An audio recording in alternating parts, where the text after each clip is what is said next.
And good morning. Welcome to, what is it, Tuesday, Lisa? Only Tuesday, Mike. Only Tuesday. Wow. Okay. It is Mike and Lisa, AM800 CKLW, The Morning Drive, Windsor, Ontario. For all our international viewers watching on Facebook, on the AM800 page, The Morning Drive page, and on YouTube Live. So what's happening with you today, Lisa Williams? I don't know. Today, I have a nail appointment. Very exciting. Very exciting and important. And then I'm going to pick up a couple of things. I got to do some grocery shopping, and that's about it. There you go. Sounds like a solid day right there. It is cold out there. I was just outside with Lulu, and last time we checked, about minus 523. It feels even colder than that for some reason. That's crazy. Yeah. I'm not ready for that yet. Are you? No, I mean, it's December, but no, I'm never ready for the cold. I don't like the cold, and I don't like the heat either. I like it in between. I think I've told you before, you need to move to California.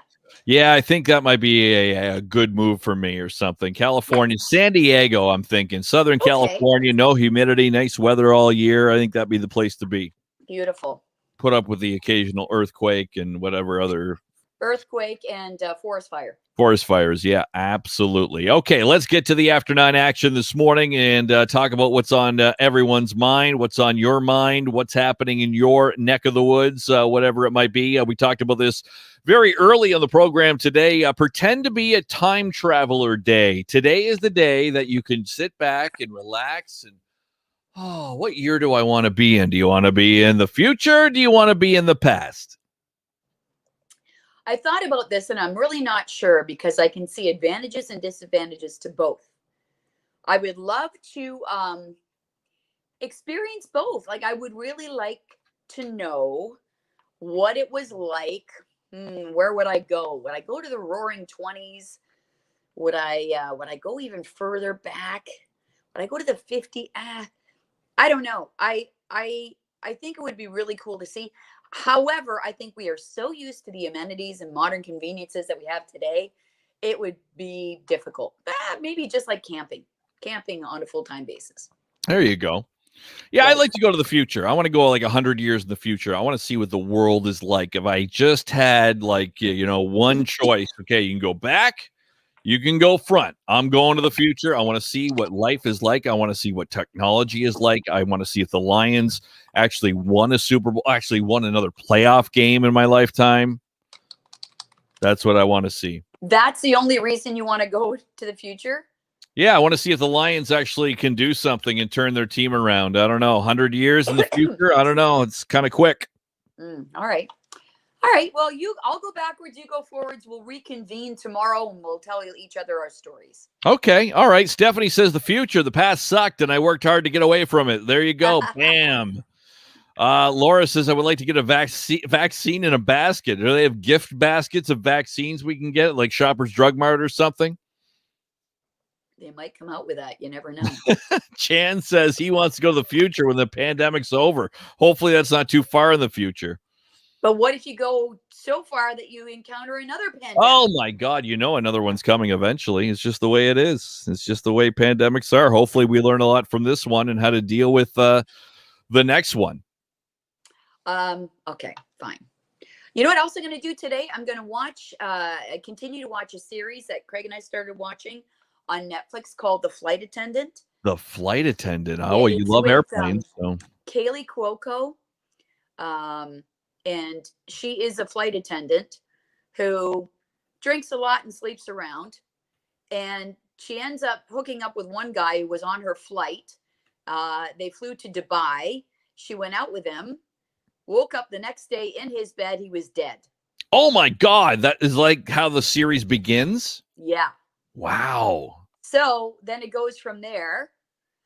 And she's such a good actress in this, you can really feel it's like what you would do, sort of. Like she didn't know what to do. She was in Dubai. She blacks out when she drinks. She didn't know what happened. She doesn't think she killed him, but did she? So it kind of goes from there and you get the clues and such. So I don't know if it was a book. It kind of seems like it would have been a book, like a murder mystery at one Yeah. point. But yeah, I look forward to watching more of that today. That sounds something like I would enjoy and Mhm. sounds very salacious. The Flight Attendant. Wow. Look it up. Where is it? Netflix? Yeah, I believe so. Yeah. Okay, I'll check that out. I'm down with a little salaciousness. No problem there. Okay, now holiday shopping. How are you doing your holiday shopping? Is it all done? Are you wrapped up? Do you have more things to get? What's the deal? I have a few little things to get. The majority of it is done. I feel pretty good this year about my effort. Okay, solid effort. Solid Mhm. effort. Okay, you're ahead of the game. Just got this from the Downtown Windsor Business Association this morning, and they are now selling shop local gift baskets featuring all these different products from over 14 small businesses in downtown Windsor. So you can select like chocolate or coffee inspired, a December to remember, your snow wonderful, which has something for the person in one's life who already has everything, the foodie's favorite all bundled up, or unwrap the magic, a boozy themed box, which supports downtown retailers. The baskets range all different prices, $50 to $200, and can be ordered ahead of delivery for December 11th to the 23rd. So maybe if you're looking for something different, want to support some retailers downtown, boom, there you go. Go to downtownwindsor.ca for more info. I love it. I love it. Great idea. And you're supporting local. Yeah, there you go. And downtown, downtown needs a boost. Dea says she's done about 90%, just had the stocking stuffers to do. Jason says 95% done. That's great. I think people have just more time this year, it seems, right, to get stuff done.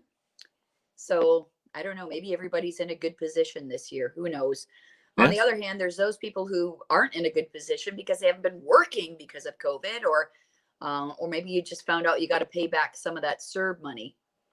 That's crazy, isn't it? Sour grapes. Yeah, Oh, no doubt God, about yeah. that. Ugh, yeah, no, that's tough. That is tough if you're in that situation, or if you might be finding out you're in that situation very soon. We were talking about Netflix just a minute ago, and now they're working on apparently a fake documentary about what a horrible year 2020 is.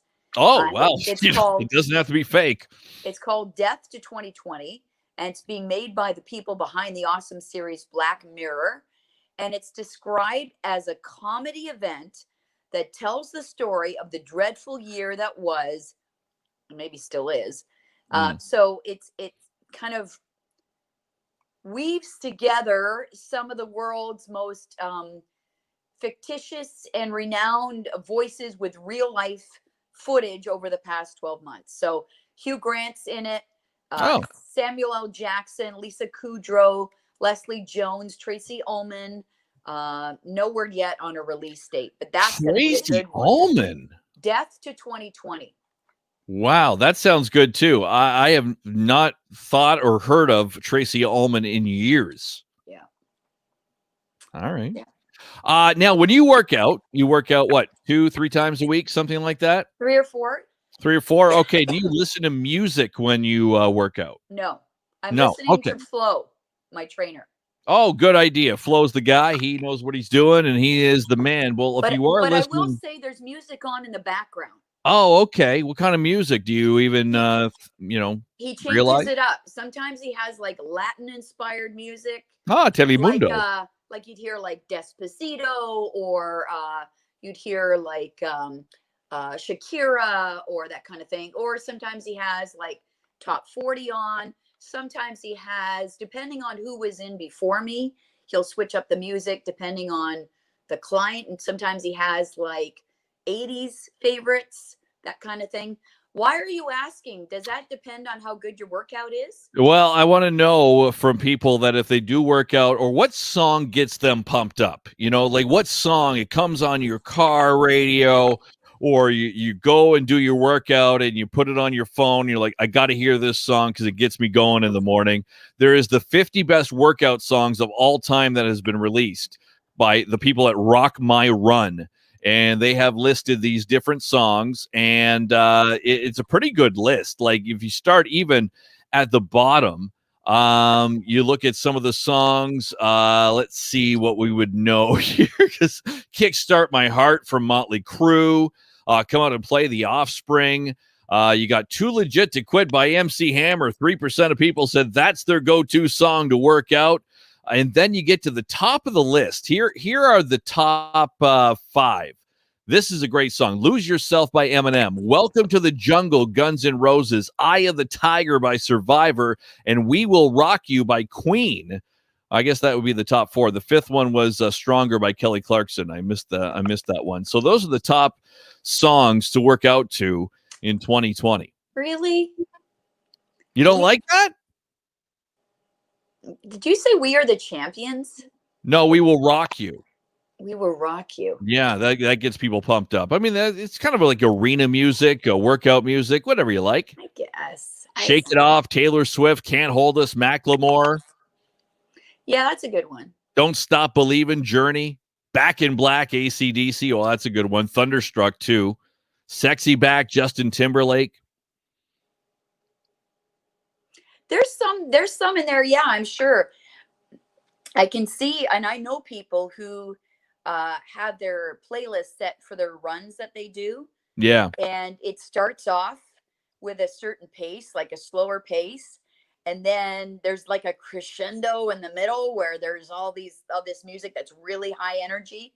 And then for their cool down, the pace kind of slows down again. And you can actually steal other people's playlists. Like I know Running Magazine puts ones together like that you can try, and it's all prepackaged for you, which I think is kind of cool. Yeah, that's music great. really can motivate you, right? Yeah, for sure. Gets you pumped up, makes you forget what you're doing or whatever it might be. So yeah, there you go. You can check that out. Rock My Run is the place to find it. I'll try to find it so we can post it in the comments if people want to check this out and find their favorite workout songs. Boom, there you go. We talked to Steve Bell earlier this morning about something he was talking about. What's that? Steve Beal. Yes. About something he was talking about in sports today. And that is that breakdancing is going to be an Olympic sport in 2024. Start practicing, everyone. They call it breaking now. They dropped the dancing part. Oh, they did? The sound is, yeah. Did you miss that? Did you miss that part of the story? Yeah, I did actually. Yeah, I didn't hear that part. It's called breaking, and it is going to be an Olympic sport starting at the 2024 Summer Games in Paris. So there are others, and Steve talked to us about other sports too that some don't really think cut it as an Olympic sport, like skateboarding or surfing or even just climbing. Those will debut next summer at the Tokyo Games. So they're adding these types of games because they want to appeal to a more youthful, gender balanced, more urban viewership. Because when you think about it, Olympic viewers, like, I don't know that it's generally something that young kids want to watch, or even, teenagers want to watch. It's not something that I got to put time aside because I'm watching the Olympics. I think as you get older, you learn to appreciate it. So maybe they're right in doing this kind of thing and making it a little more, I don't know, appealing to youth. Well, I think so. I mean, that's the whole idea. But I don't know. It's just one of those things. Nothing gets the viewership it used to because there's so many choices now. And I don't. I remember last Olympics. Even I didn't watch the Olympics as many times as I normal, or as much time as I normally do, because there's just so much other stuff. There's so many channels, so many streaming services, everything now compared to what we used to have. So before, when we only had like the few networks we had, and that's all you can watch, well, it was a little bit different. I don't know. I brought up to Steve earlier this morning. It's like I have a hard time seeing something qualify without it being like a really physical type activity, Yeah. Like, well, I don't see golfers as athletes. No, and there's been a big debate for a long time whether golf is an actual sport or if it's an activity. because no one's defending you. That's the sports snob, I guess, argument against golf being considered a sport, but it does take hand-eye coordination big time if you ever played golf before to play golf well. So, I mean, you're battling the golf course, you're battling yourself. Our news poll is about the breakdancing, breaking an official Olympic sport for the Paris Games. 85% right now saying no way. Wow. Well, I don't think it should be an Olympic sport. I think that's stupid. Well, I mean, the other thing we talked about with Steve was like gaming, like esports. Esports, is that even going to become an Olympic sport?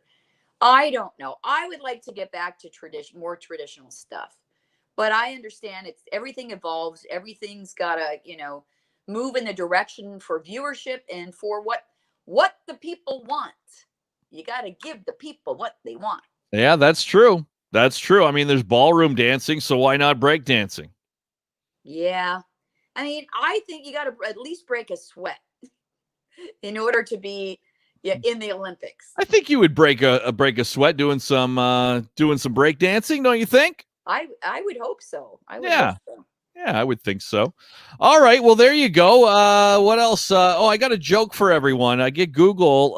My Google Home sends me a joke every single day, and I always enjoy it. I always laugh. They're kind of like dad jokes, but I think this was a pretty good one.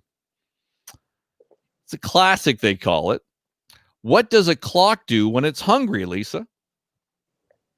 I don't know. What does a clock do when it's hungry? It goes back 4 seconds.